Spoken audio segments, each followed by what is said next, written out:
Marami pa rin ang naniniwala na ang adiksyon ay bunga lang ng kahinaan ng loob o maling desisyon. Pero ang totoo, mas malalim dito ang ugat ng problema. Ako po si Alan Villanueva at ito ang Recovery Bridge. Sa episode na ito, pag-uusapan natin ang mga sanhi ng adiksyon.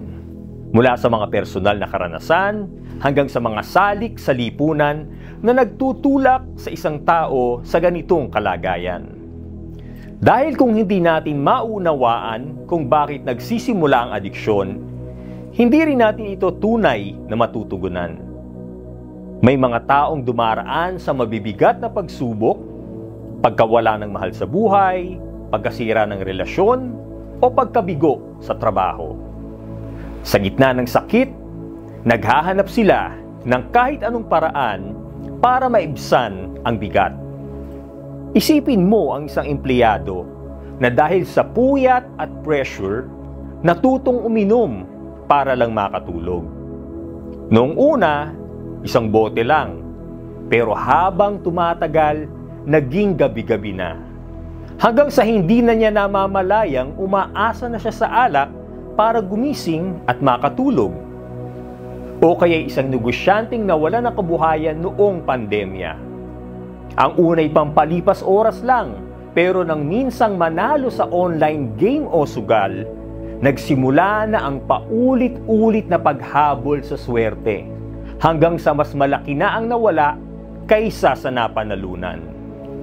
Sa mga ganitong kwento, makikita natin, hindi lang bisyo ang ugat. Kadalasan, may sugat. Hindi rin maikakaila ang impluwensya ng kapaligiran. May mga lumaki sa tahanang madalas ang sigawan, ang pag-inom, o ang takasan ng problema. Sa ganitong kapaligiran, natututunan ng bata na huwag harapin ang sakit, kundi takbuhan ito. Sa iba naman, barkada ang nagiging daan. Minsan, sa simpleng, subukan mo lang, masaya to, nagsisimula ang lahat. Ang dating pakikisama, unti-unting nagiging pagkakalulong. Minsan, hindi mo rin masisisi ang mga taong napunta sa ganitong landas. Dahil kung sa paligid nila, normal lamang ito. Isa sa mga pinakamalalim na ugat ng adiksyon ay trauma. Maraming dumaranas ng pang-aabuso, pagkawala, o matinding kalungkutan at walang mapagsabihan. Sa bawat pagharap sa alaala ng sakit, may mga taong natutong gumamit ng bisyo bilang kanlungan. Kapag nahay o lasing, saglit nilang nakakalimutan ang problema. Pero pagbalik sa realidad, naroon pa rin ang parehong sugat. Mas malalim pa kaysa dati. Dito rin pumapasok ang koneksyon ng adiksyon sa mental health.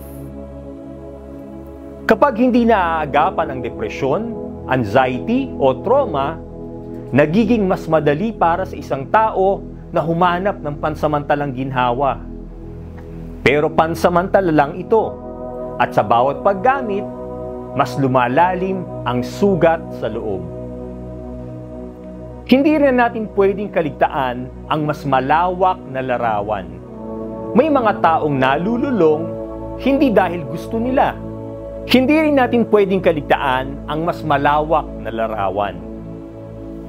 May mga taong nalululong hindi dahil gusto nila, kundi dahil sa kakulangan ng oportunidad.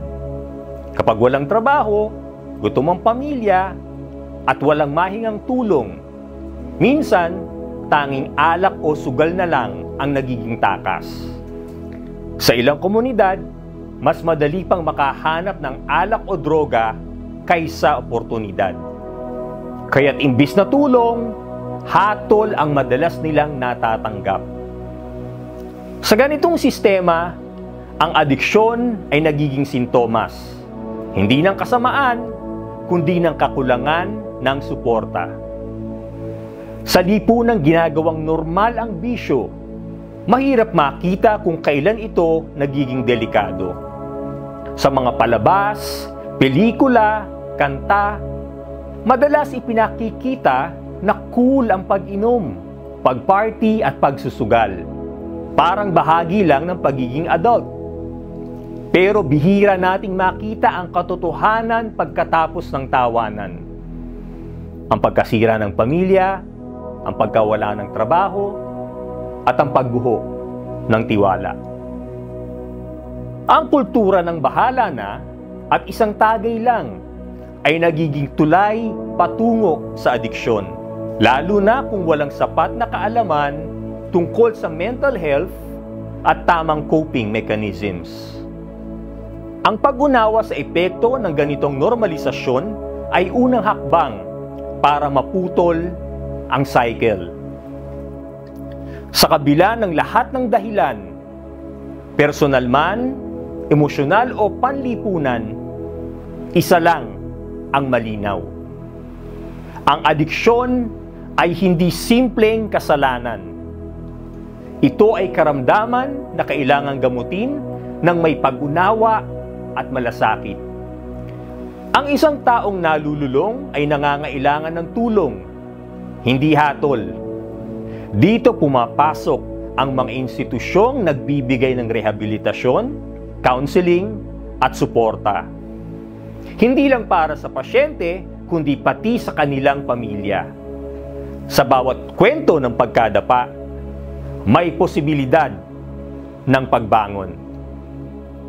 At sa bawat hakbang patungo sa recovery, may kasamang panibagong pag-asa. Ang adiksyon ay may maraming anyo at mas lalong maraming dahilan. Ngunit sa likod ng bawat kaso, may isang bagay na pareho. Isang taong naghahanap ng paraan para makawala sa sakit. At sa bawat tulong, sa bawat pag-unawa, sa bawat pagkakataong pinili nating makinig kaysa manghusga, may nabubuhay na panibagong pag-asa. Ako po si Alan Villanueva at ito ang Recovery Bridge. Kung may kakilala kang nangangailangan ng tulong, huwag kang mag-atubiling kumilos.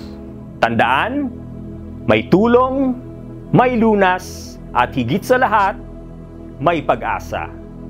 Hanggang sa muli, sama-sama tayong tatawid patungo sa mas maliwanag na bukas.